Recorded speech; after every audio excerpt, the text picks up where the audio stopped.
Assalamu alaikum wa rahmatullahi wa barakatuh. Bismillah, walhamdulillah, wa salatu wassalamu ala rasulillah. Today we're going to be talking about, we're going to start with the book, The Chief of Sins, Al-Jaba'r. And the title of the series, the title, or the first chapter, will be, What is a Major Sin? And Bismillah ar-Rahman ar-Rahim. Major sins are those acts that Allah and His messengers have forbidden in the Quran and in the Sunnah, and which have been made clear by the actions of the first righteous generations of Muslims. The companions of the Prophet ﷺ, Allah Most High has guaranteed in His glorious book to cancel out trivial bad deeds for those who avoided major sins and prohibited acts.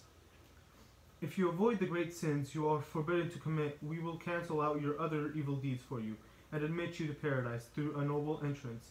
An-Nisa, Surah An-Nisa and Ayah 31.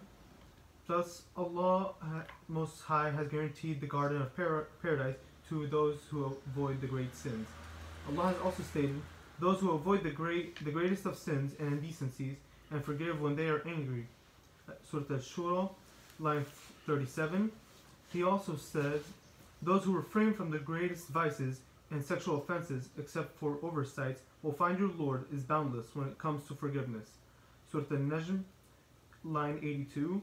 The Messenger of Allah ﷺ stated that the 5 daily prayers and Friday to Friday next and Ramadan to next Ramadan make atonement to what happens between one and the other, if great sins have been avoided.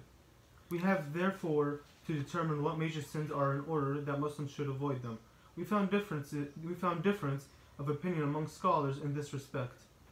Some of them that state that they are 7 sins, and those depend on the Prophet's sayings.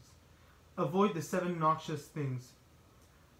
The Prophet mentioned them as associating anything with Allah, magic, killing one whom Allah has declared inviolate without a just cause, consuming the wealth of an orphan, devouring usury, and turning back when the host advances, and slandering chaste women who are believers though inattentive. From Al-Bukhari and Muslim. Ibn Abbas said there are closer to 70 than 7, and really he was right on that. The above mentioned traditions does not confine major sins to those 7 only.